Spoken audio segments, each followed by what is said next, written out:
Alright, so this is an update to the rear port exhaust. The heating issues, those managed to basically solve them with, well, I'll be honest with you, with a clean air filter. That helped a lot. And realizing that it's fine. I mean, it's hot, but it's not that hot. So what I did is I originally disconnected it right there. This is the end of the exhaust manifold. And of course the stack came back and up. You'll have to excuse me, I'm kind of shoehorned in here next to the Jeep.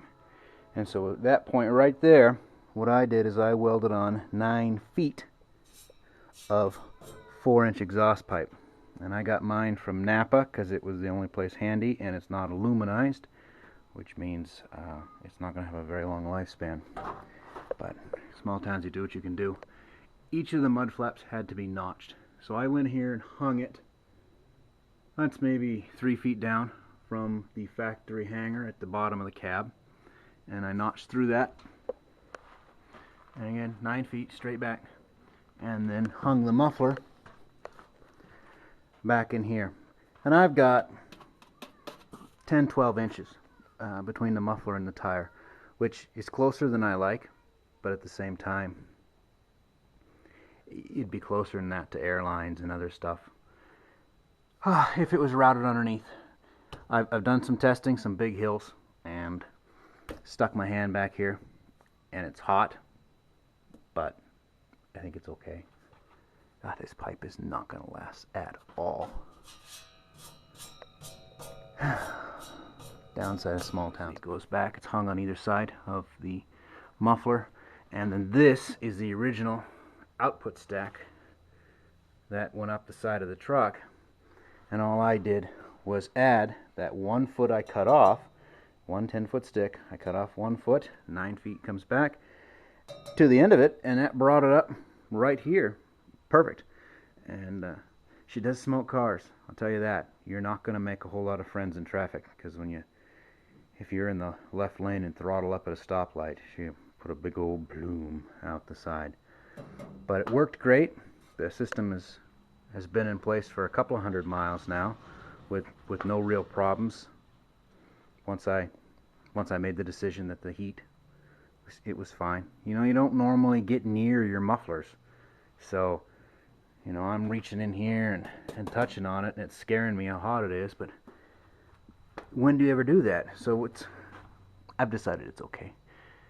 Notch that muffler right there, and I had to lose this support bar. You'll notice the support bars were already missing on that front set because I moved them forward so they didn't drag on the tires, and I haven't yet reworked the bars. But that's why there's no support bars there. You will also lose the inside gusset bar. So, yeah, if anything else, it has one less 90. So factory muffler bolted in place there, one less 90-degree bend. That is how I did it. It cost me 10 feet of pipe, so like 60-70 bucks. Again, because small towns. If I were going to hire a muffler shop to do it, and I'd be curious to get a higher flow muffler, I would go at that door, I'd go to 5 inches, and I would run 5 inches all the way back to the skinniest, low profile, free flow muffler I could find, and then go 5 inches out. Because, I mean, it's the same as the factory exhaust, but 10 more feet of 4-inch hose, that's got to add back pressure. There's just no way it doesn't add back pressure. How much it affects the truck, I don't know. We could argue on that, but it's got to add back pressure. So anyways, that is how I did it. It is pretty darn slick. Other than this big old honking thing there, I got to decide what to do with it.